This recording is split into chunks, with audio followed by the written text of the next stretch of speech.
بیان کیا جاتا ہے کہ کسی گاؤں میں ایک صاحب کا اپنی بیوی سے جھگڑا ہو گیا۔ ابھی جھگڑا ختم نہیں ہوا تھا کہ اسی اثناء میں ان کے گھر مہمان آ گیا۔ خاوند نے اسے اپنی بیٹھک میں بٹھا دیا اور بیوی سے کہا کہ فلاں رشتہ دار مہمان آیا ہے، اس کے لیے کھانا بنا لو۔ وہ غصے میں تھی، کہنے لگی نہ تمہارے لیے کھانا ہے نہ تمہارے مہمان کے لیے۔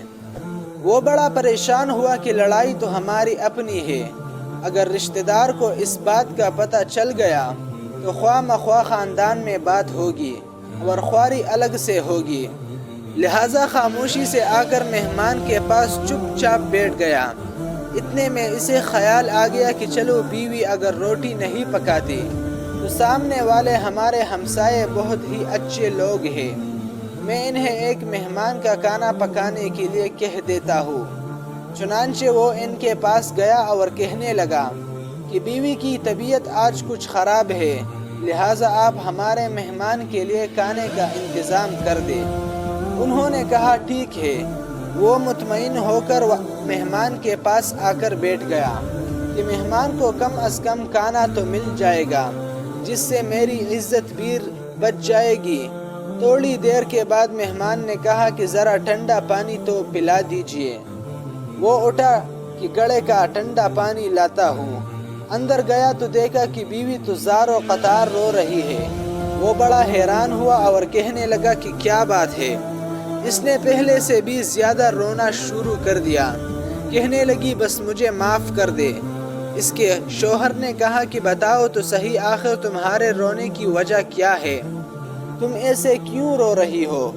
بیوی نے کہا کہ پہلے مجھے معاف کر دے، پھر میں آپ کو اپنی بات سناؤں گی۔ خیر، اس نے کہہ دیا کہ جو لڑائی جھگڑا ہوا ہے میں نے وہ دل سے نکال دیا ہے اور تمہیں معاف کر دیا ہے۔ پھر وہ کہنے لگی کہ جب آپ نے آ کر مہمان کے بارے میں بتایا اور میں نے کہہ دیا کہ نہ تمہارے لیے کچھ پکے گا اور نہ ہی تمہارے مہمان کے لیے کچھ پکے گا تو آپ چلے گئے، مگر میں نے دل میں سوچا کہ لڑائی تو میری اور آپ کی ہے اور یہ مہمان رشتہ دار ہے، ہمیں اس کے سامنے اپنے جھگڑے کی بول نہیں کھولنا چاہیے۔ چنانچہ میں اٹھی کہ کھانا بناتی ہوں۔ جب میں باورچی خانے میں گئی تو میں نے دیکھا کہ جس بوری میں ہمارا آٹا پڑا ہوتا ہے ایک سفید لباس شخص اس بوری میں سے آٹا نکال رہا ہے۔